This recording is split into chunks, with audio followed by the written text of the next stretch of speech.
Miraval was where I really learned a lot of that. And so I felt like it was a approach and a concept that really made a difference for people, as guests. And so I started the company 19 years ago under a tree. And so we work with all kinds of clients from all over the world in different types of businesses, but predominantly wellness communities and or bringing wellness into hotels and resorts. And it's been a wonderful ride. Well, today we're delighted to have the wonderful Amy McDonald with us. We're so excited to have you here and extremely grateful. And it's amazing that we live in the same state. So to make this happen in person is really special for us. You just live up the road. We're just up the road, yeah. Welcome, Amy. Thank you. So Amy's from Under a Tree. She's a wellness consultant. She's an industry veteran, extremely well respected. So we're going to talk very much today about the wellness or the business of wellness.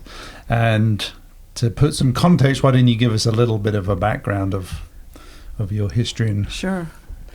So I'm 40 years in the industry, and my background is originally really being an operator and understanding how wellness can fit into a resort and make it, much more powerful as a transformational experience. Miraval was where I really learned a lot of that, and so I felt like it was a approach and a concept that really made a difference for people, as guests. And so I started the company 19 years ago under a tree. And so we work with all kinds of clients from all over the world in different types of businesses, but predominantly wellness communities and or bringing wellness into hotels and resorts. And it's been a wonderful ride. Very cool. You mentioned Miraval there, which you spent a good portion of your early career. Mm-hmm. We're going to talk a lot about how wellness is evolved and evolving rapidly. How do you see that Miraval, as one of the early adopters of wellness, has stood the test of time and is still relevant today? It's actually interesting that you say that, because I had gone 20 years without being at Miraval, and it's been through 4 different owners. And I was curious if that, I almost want to say magic, was still going to be in the DNA of the experience. And it was. It was really exactly how I remember it, as being deeply transformational. And I was only there a couple of days.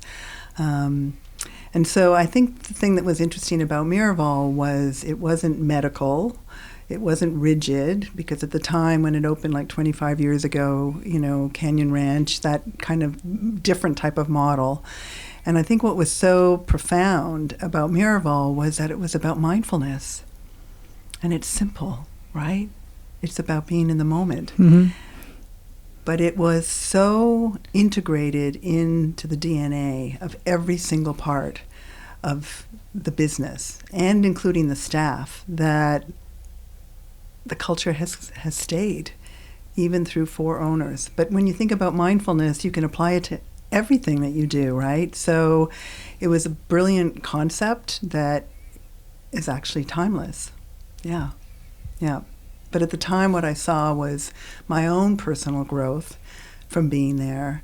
And then, people would stay 3 or 5 days, and they always left different, open, more connected to themselves. And so that's part of why I felt like this is something that more properties can do. Simple. We tend to overcomplicate things often. Mm-hmm. Yeah, I think we do. And we see that a lot now, and especially in the speed of the world at the moment, that everyone's looking for magic pills for this quick fix solution. And it's often, there are simple solutions, but it just takes a consistency, a mindfulness, and an approach that is sustainable. And that's, I guess, why the diet industry is so huge, because it's overcomplicating something that is actually very simple. And they play off people's emotions and vulnerabilities in order to keep them, thinking they're moving towards a journey that sadly, I think they understand that most people are going to fail at, because that's just who we are as people. So keeping it simple, I think, is a key attribute. Correct me if I'm wrong, you probably used to be known as a spa consultant, but now you're a wellness consultant. Well, I came in, interestingly enough, sort of through the back door. I had run a small hotel in Mexico and really just did what I felt like what I wanted. And so we had a permaculture garden, we had fitness trails. This is many years ago, in the early 90s. And like just sort of wrapped wellness around everything. And it wasn't a spa, right? We had a massage therapist, but it wasn't like a spa per se. So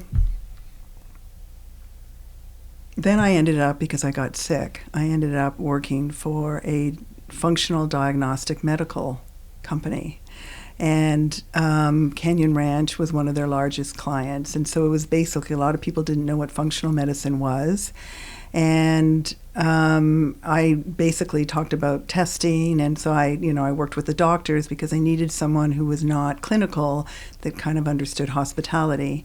And so I remember my very first eye spa, which would have been in, I think, 99. I brought stool sample kits to iSpa because I thought everyone would be interested in, the microbiome. And I'll never forget it. And some of the people, like the first people that I met, like still tease me about it, but so I didn't ever think about it as spa. I thought about it as health. And, the time that I spent at Great Smokies, which is now called Genova, I learned so much about functional medicine. And so I just thought everyone would be, really interested in it. So, and then I ended up working at Miraval, which is not a spa, right? They had a spa, but, it was so much more than that. So I never called myself a spa consultant. But at the time there wasn't, there was only iSpa and spa magazines at the time, were still around. And so I guess I was called a spa consultant, yeah. Probably what the industry would have considered you as, even if you didn't think of yourself in that way. Well, the word wellness didn't exist then. Which is crazy, isn't it? That's really crazy.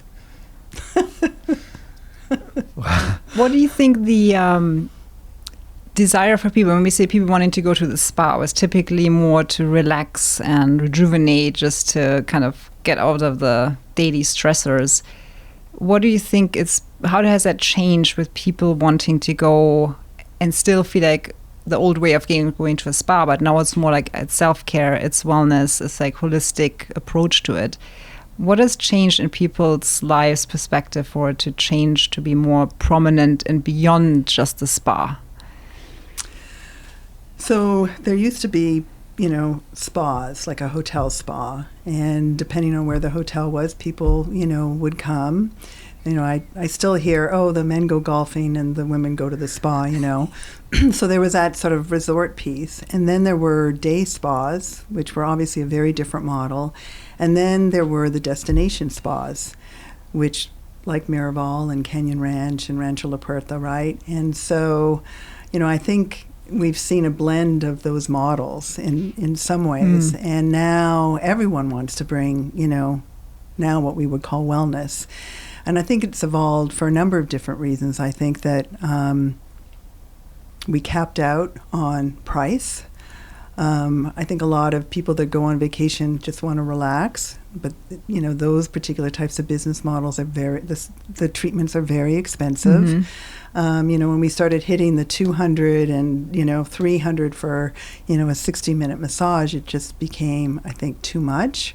And labor costs, especially in the U.S. in particular, is so high that it's a difficult business model. And so I think it shifted. And then, of course, COVID hit and forced many of us, not forced, but invited us, to really look at our health and self-care. And so, obviously that has fundamentally changed everything. People are much more empowered, much more sophisticated, and obviously much more committed, to their health and wellness. And so, coming out of COVID, a lot of therapists never came back to work.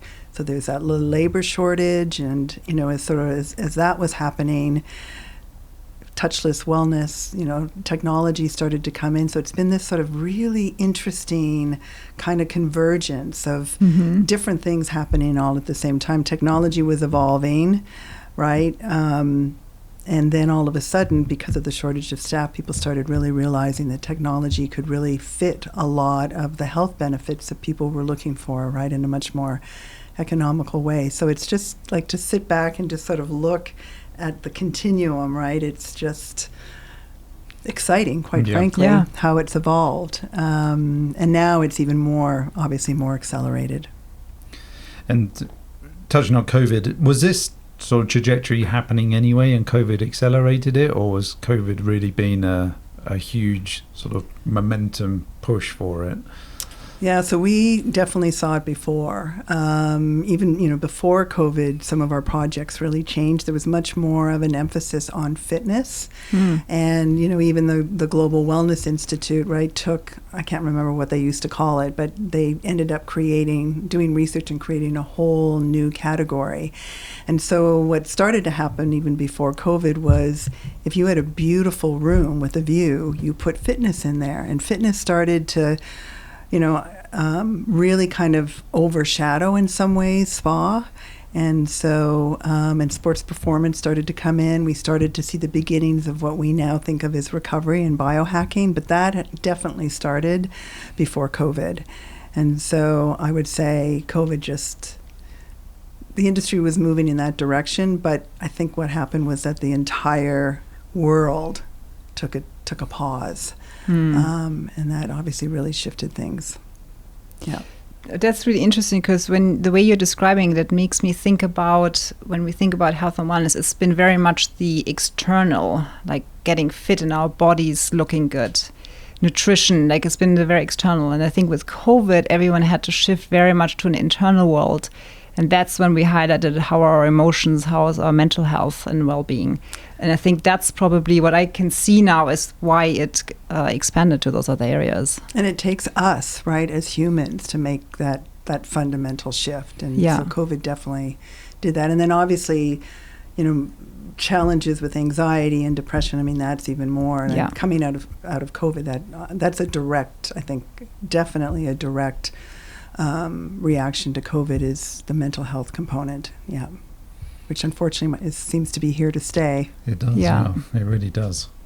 We talked about a traditional hotel with a spa. I'd love to understand if that's still relevant, and if it is, what else is being added into that? You mentioned sort of the touchless wellness. I always scramble a little bit in my brain of how you monetize that. So it'd be really interesting to understand those two sort of dynamics now and for the future. That's a very good question. So a hotel or a resort with a spa, right, was traditionally, you go in, there's retail, there's a locker room, there's treatment rooms, there's probably a steam and sauna. That's what, I refer to as a traditional spa. And obviously that model is based off treatments.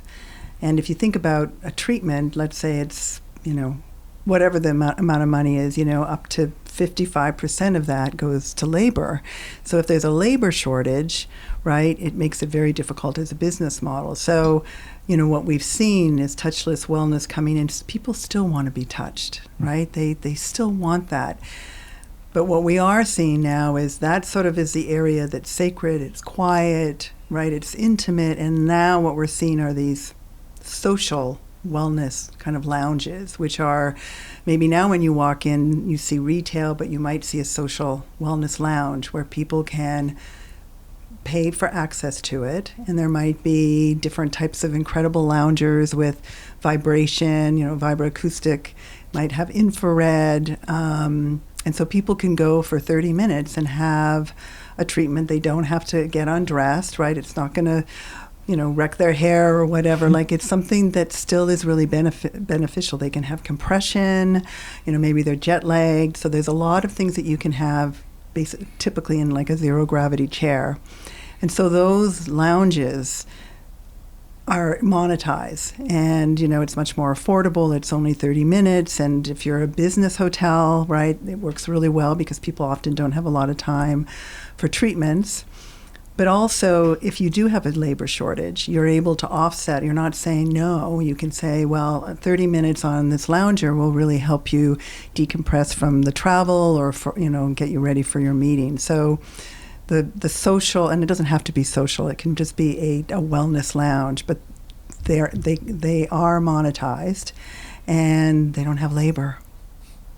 Yeah. Right? Yeah. So not only is it offsetting, and supporting the loss of revenue, but then the margins are much better. Yeah. So that's here to stay, I think. Yeah. Which makes a lot of sense. So it's interesting as we speak to clients now and them trying to understand that model, which can only be more attractive to them because it must have a greater impact on the bottom line. It can be tremendous. I mean, what we're seeing is if you're, a typical traditional spa, and obviously this is a generalization, but if it's a stable business, their margin might be 20%, 18 to 22, because the labor burden pulls it down, right? And typically most hotel spas don't make, a lot of money off of retail, but if they focus on retail, and they focus on this idea of recovery, the margins can be up to 38 or more. Wow. Margin, right? So the net operating income is really significantly different.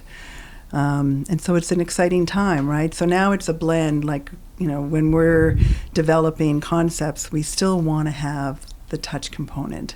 Mm-hmm. But we want to make sure it's a sustainable business model, and so being able to bring in contrast bathing, if you bring in that lounge, the return on investment is significant. It comes really quickly because it doesn't take a lot of space. It's a very small capital investment, and you can move it around if you needed to, right? So it's sort of a win-win. But if you end up going a step further and you have a form of contrast bathing of some sort, right, then you can also charge access for that. And then we see that margin even higher, right? Great health benefits, as we all know. There's a lot of research on what it does, physiologically, to go back and forth between hot and cold. And you can monetize it. Yeah. So there's so many, because we know the wellness industry is becoming this behemoth. It's gigantic. With that becomes people trying to just monetize it, and with that, it's understanding, and it'd be interesting to get your take on how you kind of vet new ideas, new technologies, because we've got so many things now. Alongside contrast bathing, you've now got snow rooms. So you've got things that are, how do we know that this isn't a gimmick and it's something that has the benefit when it hasn't had time to be tested in the market? Well, it's obviously difficult. I happen to be a fan of snow rooms because I flew all the way over there and met the company and experienced it. I think that's important, right, is to do your due diligence. And, we typically don't make recommendations on anything without really knowing the company.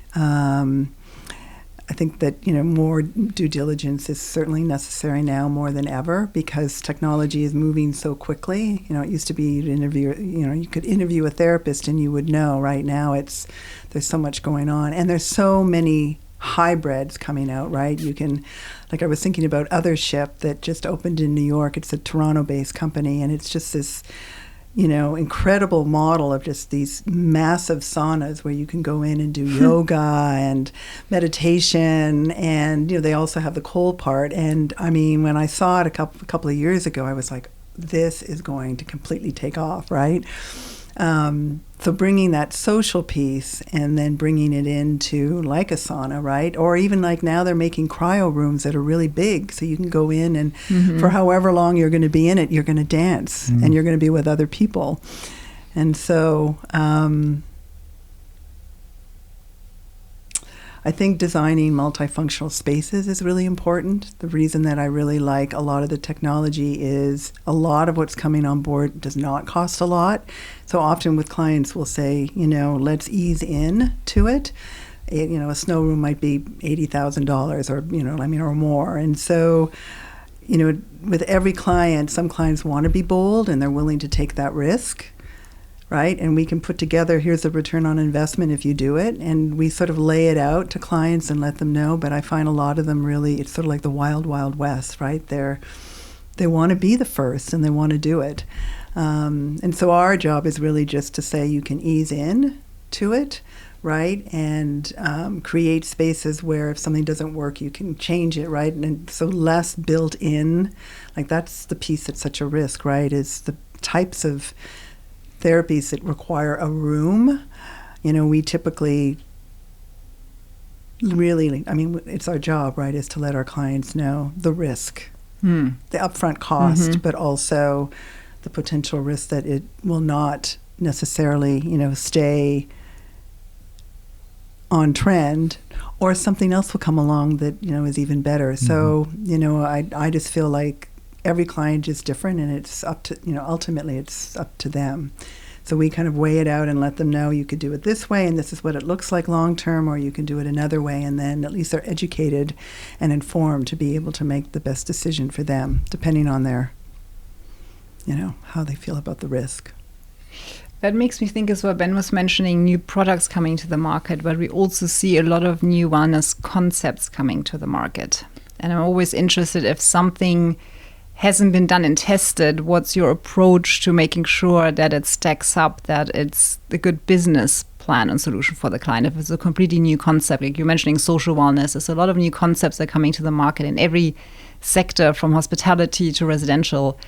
How do you guide a client on something that hasn't been done before? What's your secret to that?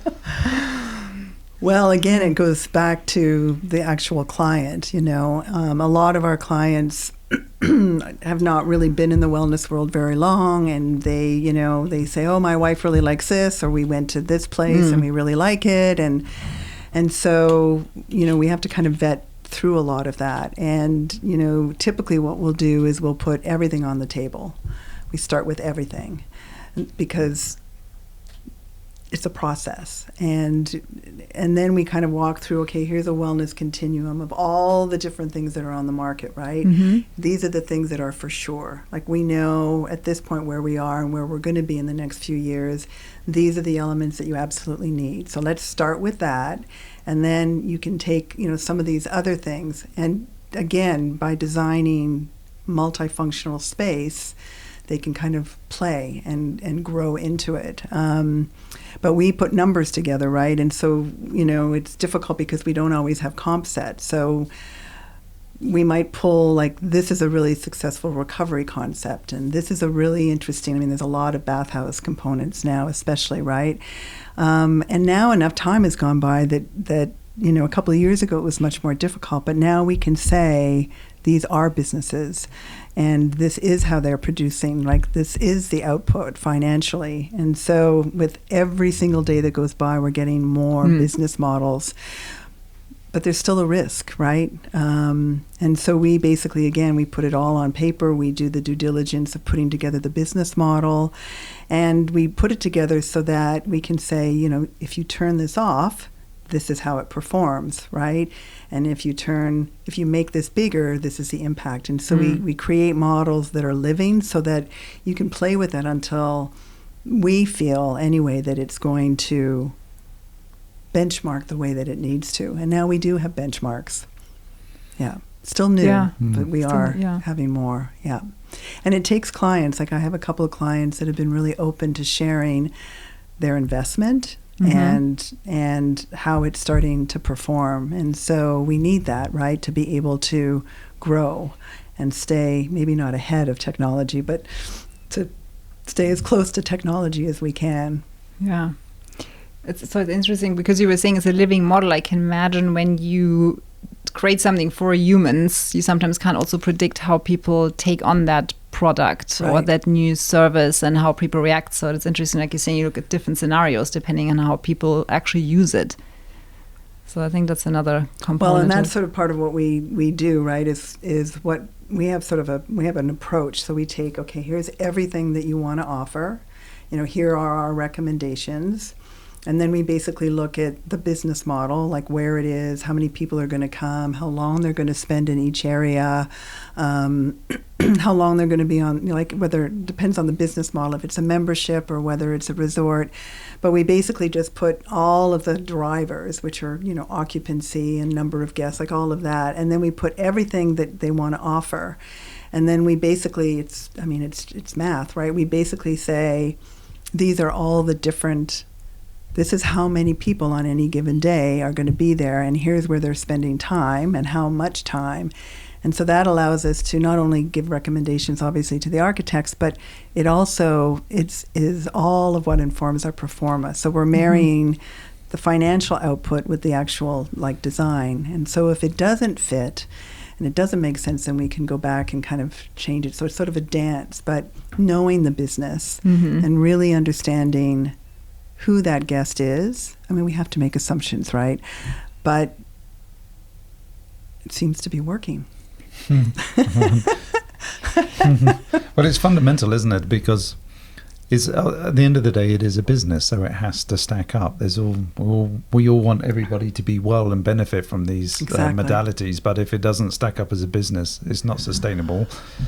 Well, and that was the one part of the story that I left out. When I left Miraval, I actually left because I had an incredible opportunity with a private owner who had a tremendous amount of money and an incredible vision.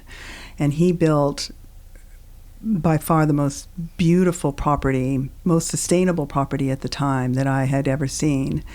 But it was the wrong business model for the location he was in, and he lost everything. And it was heartbreaking to see it. And that was really what drove me to go, okay, it was the right concept. He was an early adapter, willing to take that and drive that, but it was the wrong location. He didn't do his due diligence. And so that was really what made me decide the diligence piece is so critical, because if he had done that business model closer to an urban environment, right, where you could easily airlift or drive in, it would still be there today. Very important what you do then. Yes, I think it is. I mean, I feel honored. And all we really want to do is make sure that the owners understand the risk, they understand the benefits, and ultimately, we put something together, and sometimes we'll say we don't think this business model is going to work. They can still go ahead and do it, right? Sometimes they listen to us, and sometimes not. I mean, our only responsibility is to show them, and then they decide what they want to do. So kind of touching on that subject, how different is it designing a wellness facility in North America versus somewhere in Europe or Asia or Australasia? Because cultures are different, and it'd just be wondering how different cultures adapt to different needs or modalities. Well, I've been surprised that recovery, this whole new concept, it seems like from Mexico to Croatia, some of our projects, that everyone is very open to it. And I was actually not expecting this thing that's coming out of this technology piece. I thought, well, is this mostly American?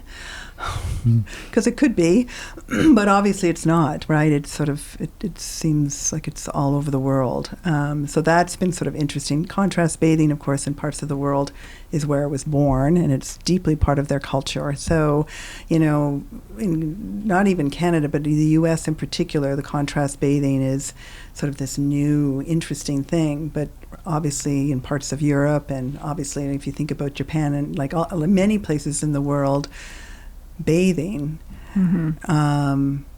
has always been really sacred and part of their culture. And so, we have to still have that because it's going to be expected, but we're looking at sort of different things that are going to be inspiring and new for them. So there's definitely some challenges.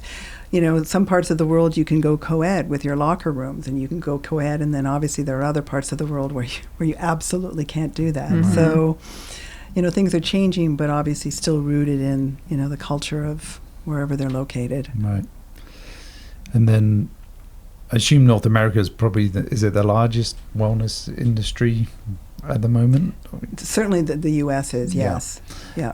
And therefore, are they willing to adopt things that, say, come from Europe? Because a lot of these technologies originate in Europe often. Yes. Yeah. So is there just an automatic adoption of that because they feel like there's history there, that there's, especially with sauna in Scandinavia, or a lot of the hot and cold therapies, or the Kneipp walk that came from Austria or Germany. So is there just an automatic adoption and belief that it has benefits? How do people feel about those? I think to a lot of people it's new and interesting, and it doesn't matter where it came from. I'm uncomfortable saying that. Yeah. But like the Kneipp walk, people are like, "Oh, I've never heard of this before." Well, like, it's so interesting and so amazing, and it's so new, right? And then we actually share that it's been around for a very long time. Yeah. I actually remember growing up, one of our parks in Germany where I grew up, they actually had a Kneipp walk in the middle of that park where we walked around. It was just as part of a natural river as well. Of course. And then it was just natural river rocks on the bed of the water, and then they put handrails. So you basically had the Kneipp walk that we're building now, but it was in nature and then just assisted with a handrail, so you were safe. So the people actually never saw a description around it. But I actually totally forgot about that. It made me think of that. When you think of history, things come back, right? We see it in fashion and other industries, and so especially Kneipp, because it's often mispronounced. It's just people get so excited. Yeah. So I don't know if I answered your question. I'd like to think that they're looking to the places of origin, and that gives it more credibility. But I somehow think they think it's like the new silver bullet, right? When it's also it's been around for hundreds, if not longer, years. Yeah. I've got a question on recovery. When we talk about recovery, is that more geared as for professional athletes, or is that for anyone? When we talk about recovery? Yeah, good question. So we started seeing recovery before COVID. We worked on a couple of different projects where they were looking to bring in professional athletes. And so sports like a lot of what we see now with recovery was starting to come in even before COVID. Now it's everywhere. I mean, the days, I remember when Massage Envy came online, right? Everyone was like, it's like, what is that? Now we've got franchises that offer recovery. I have to say it accelerated and grew much faster than I could have possibly have imagined. So now it's for everybody. And what I like about it is it's accessible. A lot of what recovery is you can buy and have at home, which is what we saw the beginnings of with COVID, and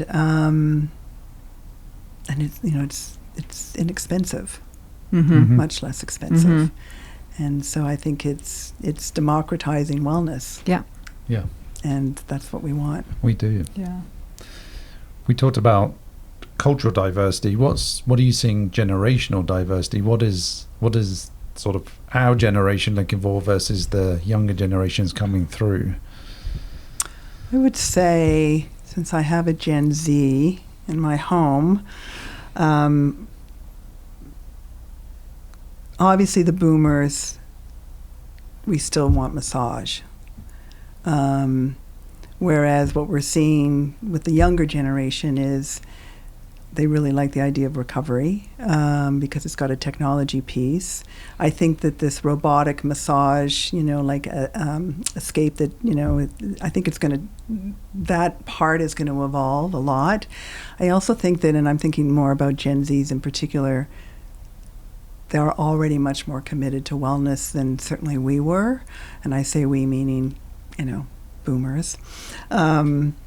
And I think it is going to change. And they are the ones driving the social piece. And so where it's going to go between social, I was at a meeting last week and someone was talking about wellness gaming, that's starting to come in, and where people are competitive with each other about getting healthier. And I'm excited about it. Yeah. It's amazing the shift, isn't it? Because, a generation 2, 3, 4, but our grandparents' generation, they didn't really consider wellness. Wellness was in England was going down the pub after work and having a few pints with your friends. Not in Germany, which is still wellness, it is, yeah. right? Social it's community, wellness. it's celebration. Yeah, it's part of it. Actually, one thing that sprang to my mind when we were talking about different generations and newer things coming on the market, there is this really, at least I'm seeing this really big boom on wellness retreats, like destinations where you go, where not necessarily hotel, but people hosting retreats for transformational purposes, 5-7 days. And I see a lot online, people talking about how to make retreats profitable, because it sounds like such a beautiful idea to go and create this really amazing weekend for people to have these different ceremonies. Is that something that you were able to look at from a business aspect yet? Is it something that you have crossed paths with, where it's just retreat? Yeah, so that's a good question. Like what I said about how things come back, I thought it was sort of interesting that all of a sudden people are talking about retreats. Obviously, at Miraval, retreats became very profitable, but that was because it was a mix of different things, right? Big speakers came in, there was a lot of, just to be able to elevate and make sure that there was enough income. I struggle with how to make that business model work.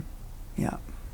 It's interesting because it's, like you were saying, sometimes it's hotel resorts offering retreats, but sometimes it's people that are completely from a different, more holistic, spiritual side, then coming to places that are beautifully designed and hosting retreats there.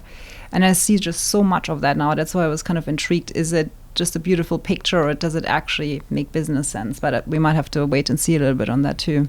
Because for me, with developing retreats, like I did a sleep retreat. Now it's a couple of years ago, and I brought in, and they wanted to really focus on sleep, and so they wanted to do something that would kind of like boost their kind of positioning around sleep. And so I hired Dr. Rebecca Robbins from Harvard, who is just extraordinary, and so we kind of built this retreat. And when you add in the hotel stay, and you add in the food, and you add in whatever they're going to pay to travel there, and then you add in the cost of whoever the speaker is, a lot of them can be really cost prohibitive, and I'd like to see that model change so that it can be done in a much more accessible way. Yeah. But it's a good question. I haven't seen the business model work in a sustainable way, and I would love for it to. Yeah, we'll keep an eye out on that. Yeah. It's interesting, the retreats, because if it can really have a transformation effect on your life, especially even something as simple as sleep, then it's definitely worth the investment, because we know that getting a good night's sleep is probably the foundation of everything we talk about. Yes. So, but it's got to be, and this is where the monetization comes in, that whoever's leading that retreat is a true expert, has a true path to helping somebody transform in a sustainable and effective way. And then I feel like it does have a lot of benefit, even if it is deemed, pretty expensive, but it can have a profound effect. And typically, retreats, you want them to be fairly small. And so that is also, makes it more challenging from a financial standpoint. Yeah, that makes sense. So if it can be done in a more natural way, like maybe it's glamping. It's the hotel component that can really make it challenging. Really does. Yeah. One thing I wanted to go back to slightly, when you were describing your process to make a wellness business successful, that to me sounds like that's the very first step that anyone should do before anything else. But I'm sure you experience the opposite. Talk us through that importance of a client really consulting with you first before even coming to us, or shortly before, to really make sure that this whole project works from a programming point. What's your process and thought around that? Because I'm sure you've experienced different tactics on that. Thank you for asking that question. So I never really was able to articulate it as well as I can now. So I'm going to start with what happens if we don't come in. So typically, for the first, I would say, 15 years of our business, developers would often, they're designing everything, and then they'd be like, oh, we have to have a spa. And by then, they've allocated whatever they've allocated. And so then they would come to us and say, here's the space that we have. And in the very beginning, right, I was just excited about work. And some of the best things we've done were really small, right? Because you would know, like, you're forced to be more creative sometimes, right? But typically it was a small amount of space. And as our experience continued to grow, what I was able to articulate back was, because you've only given us this amount of space, number one, it's not going to be a differentiator, it's not going to be transformational, and it might not be profitable. And so, now typically that does not happen as much, but recently it happened with a client where the architects came in and they designed it, and then they brought us in. It's a retreat resort, and told us, well, we're going to have all these famous people come, and like they told me the business model. And I said, well, that business model isn't going to work. Like, you can't hold that many people, and you only have one space to do, multifunctional space to do classes, and, you need several multifunctional spaces for all the different types of events and yoga and meditation and sound baths, and so, but it was already baked. And they're going to open. Oh, wow. And for me, I just get upset because they've done all the right things, and it's extraordinary, and the owner is wonderful, and I don't know how they're going to make the business model work because the space is too confining. Yeah. Or, like, recently I was at a meeting, and they want to create this incredible wellness community. But it's built on, many, many acres of a golf course, and they don't want to let go of the golf course. And so, again, we are coming in early enough to say you might want to consider doing something different with that land, or, making the golf course more sustainable. So in that particular case, we're coming in early enough, but now at least we can actually, I think the other example is, and this happens a lot, and then I'll go on to, I think the value that we bring is, in a lot of urban environments, space is really tight, and rent and like everything is, it's expensive. And so those particular models are interesting. Like, we'll put something together, we'll have a business model, and then they go into design, and then they come back and go, well, it needs to make more money now. But the locker rooms are too small, all the public areas are too small, and so they want to bring membership in, right? Because membership drives ongoing, to cash flow. And we look at the plans and go, like, it's like you can't bring members in, and if you do, I think it's gonna, you're gonna be upset, you're gonna upset them. So when I think about wellness and I think about real estate, because now those words have come together, right? If wellness is the first part of wellness real estate, then the wellness experts need to come in first, right? To paint that picture of what kind of legacy you want, what kind of a difference you want to make in people's lives, right? And look at where you want to be on that wellness continuum with programming. And then once all of that's defined and we are able to put it together and make sure that it works financially, then that's the time really to start designing it. Yeah. Because then we know it's going to be a more sustainable business. So coming in early is, I think it's fundamental. Yeah. And I can understand. And a small investment, really, right, to the actual return. And you can prove it. You can prove it in the numbers. Now we can, yeah. And speaking as an architect, I can understand how things are done back to front. Just sometimes the nature of the business is, it's a test fit. What can we even somewhat achieve our concept or idea on this property or on this piece of land or in this existing building? And I think what happens is that everybody gets carried away. You start the design process and then the iterations then become more solidified, and before you know it, you've got this thing, like you said, half baked, and it's very hard for people mentally and sometimes financially to undo that when somebody comes in later to say, hold on a minute.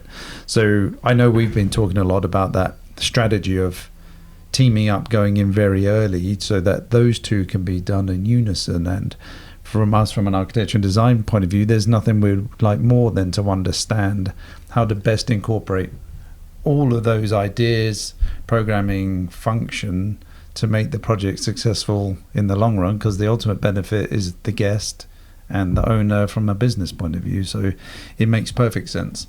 So I don't know if you've got a large foghorn that's going to somehow get every architect or designer in the industry to bring you on board earlier. Well, I'm talking about it a lot, and it doesn't have to be us, right? No. I mean, it's whomever they decide they want to work with. In the perfect world, I mean, right now, us coming in before is just because typically it's always been that the architects are, brought in really early. In the perfect world, and in the world that I'm manifesting, we come in together, right from the beginning. And because in the perfect world, we would come up with that concept, and we often, instead of going right into an area program, right, you could test it out to see if it really does fit. Because we also don't want to get too far into the business model, right? And the expense of doing all of that. If the land, whatever size it is, it's not going to work. And so being able to do that dance right from the beginning would be ideal. And that's been the interesting thing, is that the architects that we have worked with recently now only want to work with us because we're not dishonoring, right? Like, architecture ultimately, right, it's so incredibly important. And so now, anyway, I'm converting. I'm converting.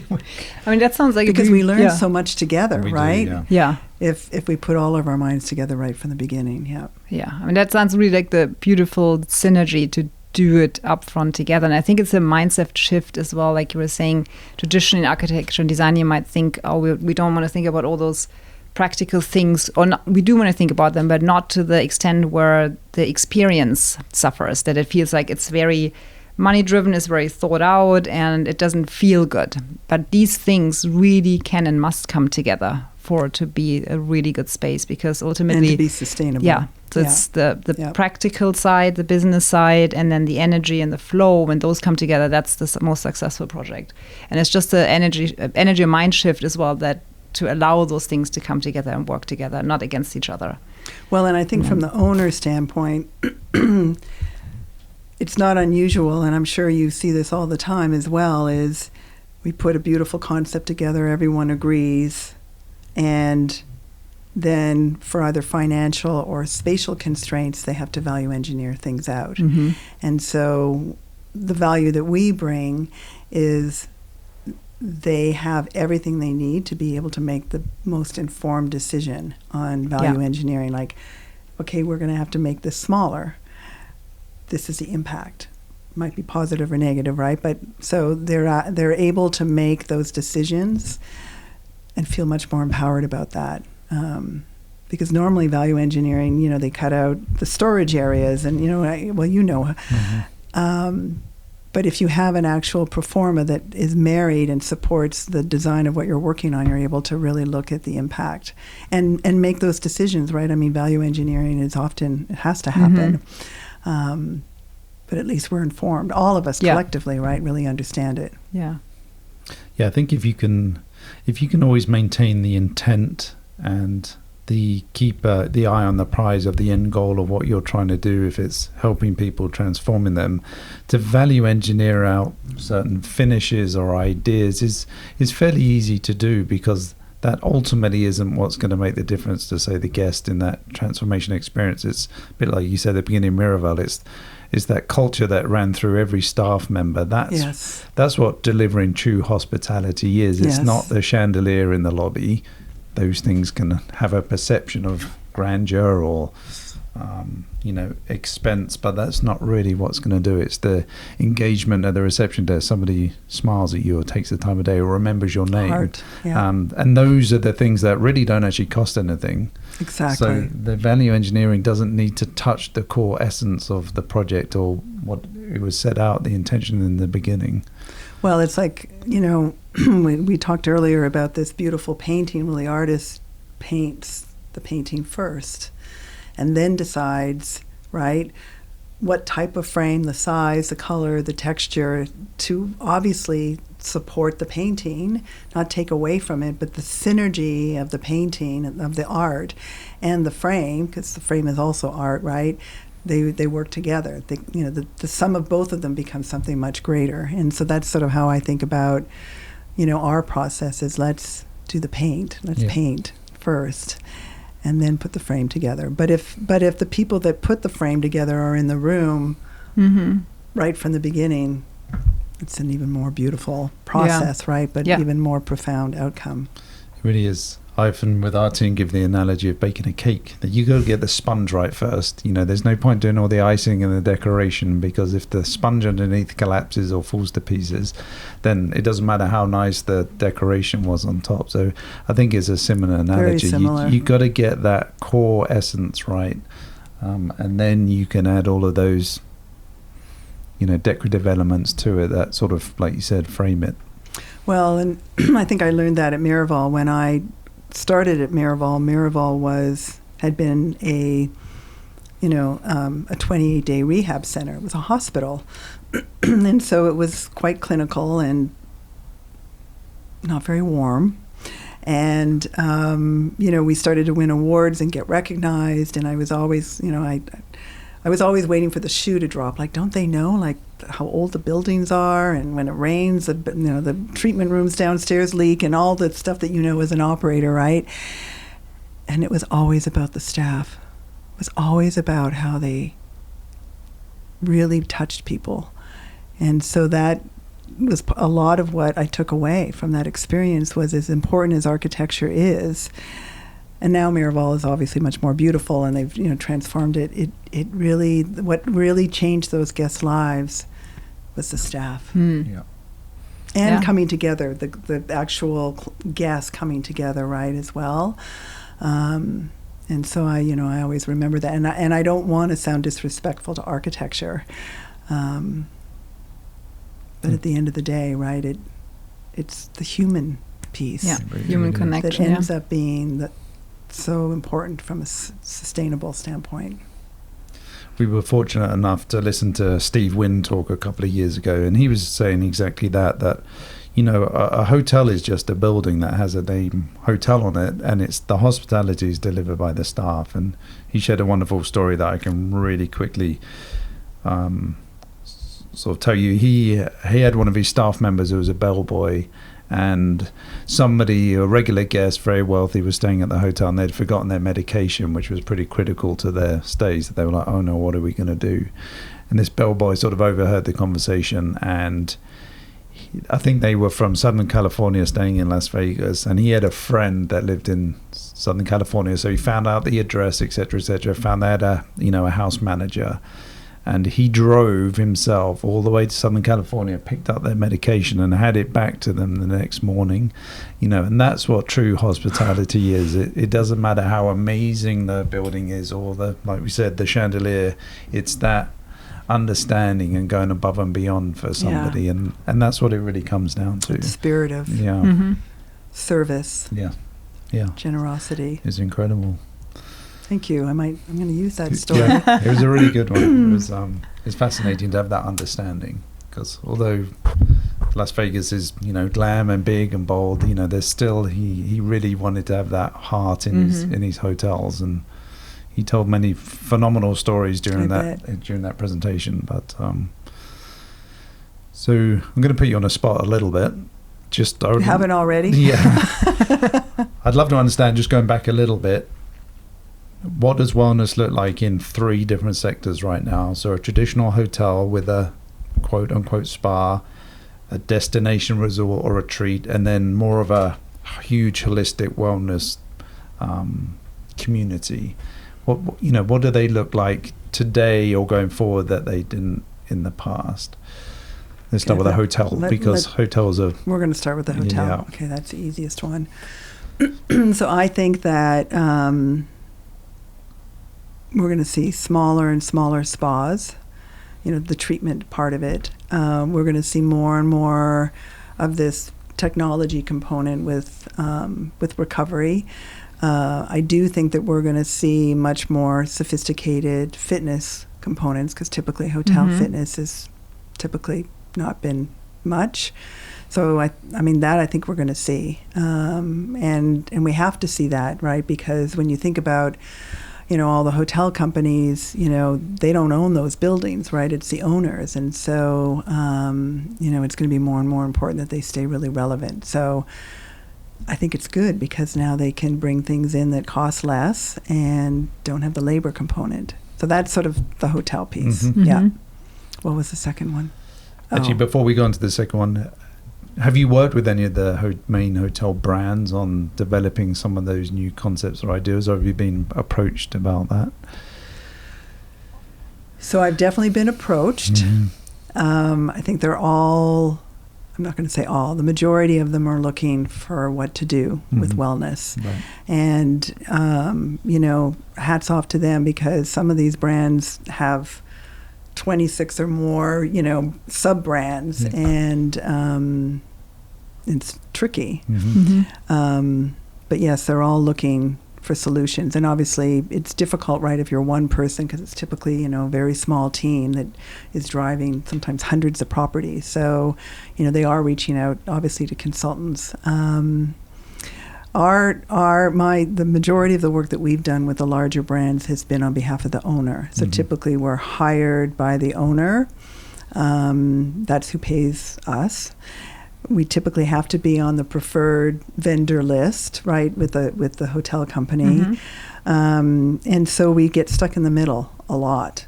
And so some of the brands, one brand in particular, would probably not want to work with us again. Okay. Because if we're hired by the owners, who, as far as I'm concerned, are the ones taking the risk, they're the ones that are paying, we tend to just say, this is what it needs to look like to be profitable. And, sometimes the brands go, well, that's not what we do, or it's outside of our standards. And, obviously we have to compromise, because they're going to be the operators, and we want to be respectful to that. But the trends are moving so quickly that, in defense of the brands, it's almost impossible for them to keep the standards evolving, right? So it's a tricky position to be in. Yeah. Yeah. And both sides, get upset with us sometimes. But at the end of the day, it's the owner who we work with and work for. Yeah. So number 2 was, destination, resort, retreat, nature inspired. Have they still got a large spa component to them? Well, they don't have to have such a large spa component, especially if they're in beautiful locations. I mean, at the end of the day, it's hard to compete with nature. And so that business model in some ways doesn't need to evolve a lot, because, people are coming for, for whatever it is that they want to do to connect with themselves. And so as long as the design and the programming gives people as much access to the natural environment as possible, I think that that's just a model that's here to stay. Yeah. Right? Yep. Yes, they're still going to have treatments, and they probably will have recovery as well, maybe less. I mean, I think about a client of ours in Peru who was ahead of his time and created this incredible spa with, different, they had a cryo chamber, like a hyperbaric chamber. Must have been 30 years old. I'd never seen anything like it, but so ahead, right? Yeah. And they said, we can't compete with Machu Picchu. Like, everyone wants to come from Machu Picchu. And I was like, so you can help them acclimate and get ready. And then you're here when they come back, and it becomes this incredible package, right? And so they had all the components, they just weren't seeing it. And so all of a sudden they become, Machu Picchu is the story, but they make sure that people have the greatest, safest experience, because they help them get ready and then help them recover before they fly home. So, again, Machu Picchu, as long as they're working with the destination, the purpose, right? Not trying to do anything else. So that particular business model, I don't think it's going to have to change a lot. No. And do you see those destinations, resorts like that, needing a key anchor component if it's a hot spring or something, exceptional?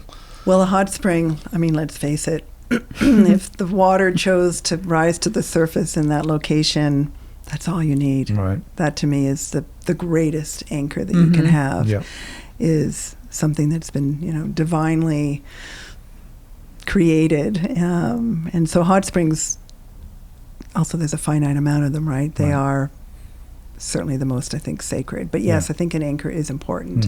And if it can't be, something nature-based, then really thinking about what is unique to the location, whether it's a culture, whether it's like we have a couple of clients where they are in complete darkness. And so we've created a concept around, silence and, especially with so much light pollution, right, that they've created some really interesting programs and a lot of night programming. And so, for us, it's always fun to go in because no matter where a client is, we always find something really special about it to make it the anchor and to make it relevant and timeless. Yeah. Timeless. And then the third was more around, now it's more of an entire community that has a lot of residential. Now, might it still have a wellness hub or central component to it? Are you seeing more and more of that? A lot more. And those, I think, for us are the most challenging because there's less examples out there. I mean, I think about Serenbe. It's been around for, a couple of decades. It's an interesting, and it's growing. I mean, they're continuing to expand. But there just aren't a lot of communities that have been around long enough that you can really go in and take a look at it. We've worked on a few, and it's growing. It used to be maybe, 2%, and now it's probably up to 20% of our clients, where there isn't a hospitality component. More challenging. I just did a presentation for a group, and they wanted comp sets, and I ended up presenting comp sets, but this is how they make the business work. So right now, and this is just through my lens, other than Serenbe, which has a lot of retail, like it's sort of a brilliant model that's evolved. I think to just do a closed community and the investment that it takes to have real wellness, I think it's very difficult. Like, yes, we know there's a lift of anywhere from 10 to 30% in having wellness, but obviously, right, it's the expense of it too. So I'm always more comfortable with a wellness community having something really intimate and unique in their home, but then also having this social piece. So they get the intimacy and things that they might want in their home, but then they also have a wellness center where they can go and be social and celebratory, and maybe it's bathing or it's it's recovery, but then also having something that's open to the public to monetize it. so far. Yeah. I think that is going to evolve. I think it's going to be possible to do it without having to have, opening your doors to certain things so that you're offsetting the cost. But there are very few models yet. Yeah. How important are building certifications around health and wellness to the end product, do you think? When we talk about living, building, challenge, LEED, well certified, fit well, so anything that puts a certification, a stamp, a plaque on the building, and obviously it does perform much better with that. But how important do you think that is for true wellness? I don't think it is.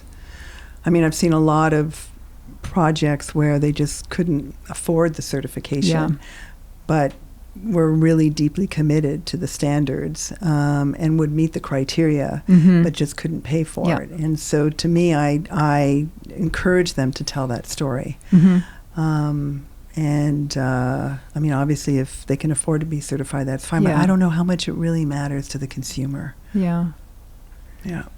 Like, I don't hear someone saying, "Oh, I'm going to go here over here because it's LEED certified." Because, like you were saying, most of the time, when the intention is really right, the owner, consultants, architects would already put those principles in it because that's the right thing to do. Yeah. Yeah, and I think that's true. Some people need to see that plaque on the wall in order to make sure they, that has allegedly been, incorporated into the building. But yeah, it's a challenge. I did hear the gentleman from Delos was speaking last week. Paul. Yeah, and he was saying that, especially in the office space, that people are looking for that as a differentiator when they're trying to recruit people now. So that would make sense, especially because so many people don't want to come back to work. Right. But if their work environment is healthier than their home, that makes a lot of sense. And probably generational too. It's probably the younger generation that's looking for that. Interesting. Yeah. Well, Amy, we could talk to you for hours on just each of those subjects. I'm happy to come back. To be continued. But would love to just know what's exciting for you going forward. What are you really buzzed about? I can't imagine being more excited than I am. I feel sort of like a rebirth. I mean, not that I have not been excited, but so many components that I have wanted to see come together are all coming together. So I've never been more excited. Perfect. It's beautiful. That looks like a good future to me. Yeah. Amazing. And being able to have these kind of conversations is really important. So I really appreciate being invited. Thank you. Well, so thank you. To have you. Thank you for sharing your experience and wisdom and to be here and your heart. I'm excited to work with the two of you. Thank you. Mm-hmm.